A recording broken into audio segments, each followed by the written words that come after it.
Late Sunday night, millions of viewers saw the same thing, a fourth quarter tush push that felt wrong. Two Eagles linemen moved before the snap. Aaron Rodgers-level outrage erupted from Chiefs sideline, and replays made the error painfully obvious. The next day, officials quietly changed how they handle end-of-half tempo plays. What looked like one blown call turned into a broader, unavoidable conversation about rules, refereeing, competitive fairness, and the league's appetite for volatile late-game innovation. Below is a full, clear take on what happened, why it matters, how the NFL reacted, and what should come next, plus practical takeaways for teams and fans. What actually happened, short version. On a critical fourth-quarter tush push, Fox replays showed Eagles guards Landon Dickerson and Tyler Steen flinching or moving before the snap, which should have been a false start. On the field, no flag was thrown. Chiefs coach Andy Reid and DT Chris Jones publicly questioned the call afterward. Within 24 hours, officials used a different approach in a Chargers-Raiders game. Refs physically walked through the offensive set before the snap and slowed the tempo to make illegal motion easier to detect. The league's move was a tacit acknowledgement that the existing enforcement method was inadequate for super-fast, low visual profile tempo plays. Why the tush push keeps breaking everything. The tush push, or QB push, is deceptively simple. Center back surge, the QB receives a short shove, and the play advances with bodies piling forward. It's legal under current rules, but it lives at the edge of what human refs can discern in real time because tempo is a weapon. Coaches use lightning snaps to deny refs and defenses time to spot movement. Visual ambiguity. A slight foot hitch can be lost in the piles. Linemen often mask micro shifts with legal slipping. High stakes, low visibility. These plays usually come on the goal line or in clock-sensitive windows, precisely when errors have the largest impact. That mix turns officiating into a guessing game. If a ref is 15 to 20 yards away, a millisecond pre-snap shift can go unnoticed. If they try to step closer or slow the play, they change the play's nature. The league's recent walkthrough tactic shows how officials can regain clarity, but doing so mid-season creates its own consistency problems. The league's administrative change, logic, and limits. The league's quick move to have refs physically intervene before a high-tempo snap is a pragmatic band-aid. Delay the action long enough to ensure no one jumps, and ask eligible blockers to identify themselves. That prevents the specific replay evident mistakes but creates new issues. Consistency and precedent. Will refs do this every time? If not, which situations qualify? Without rules, discretion breeds controversy.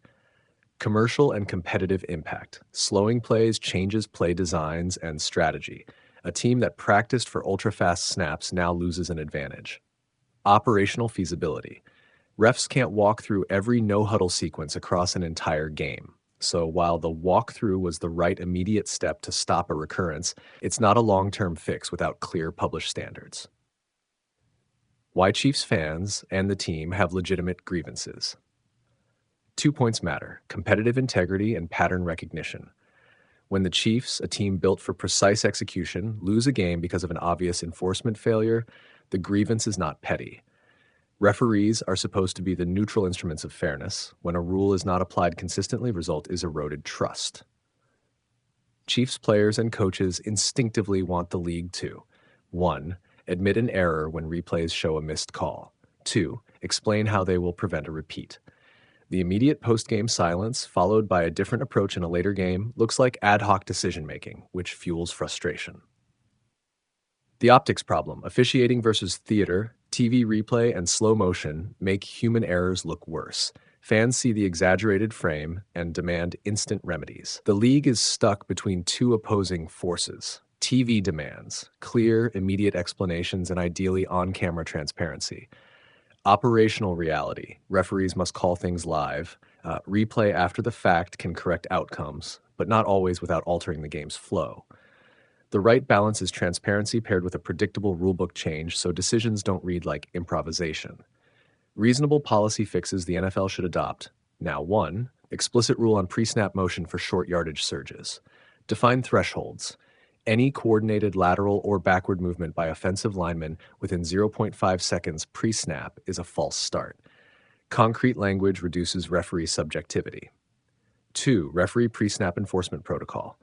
When the offense signals a planned low-visibility tempo play, e.g. center touches chest twice, two-hand wave, officials must pause 3 to 5 seconds to visually confirm set. Make it mandatory for certain play clock windows near the goal line or in final 2 minutes of halves. 3. Hybrid remedy. Automatic booth review for last 2-minute short yardage plays. For plays inside the 5-yard line in the final 2 minutes, allow automatic review for pre-snap infractions only. This avoids replaying all tush pushes but protects the end game. 4. Public explanation policy. After any high-impact missed call, the league should publish a short rationale, why it was missed, and what change will follow. Transparency goes a long way toward reducing outrage. Hack. What coaches and teams will now do and should do. Offenses will adapt. Expect more teams to script fast snaps, but also to learn to use the referee pause as a tool, e.g., use the pause to substitute or set up different cues. Defenses will prepare for variable enforcement.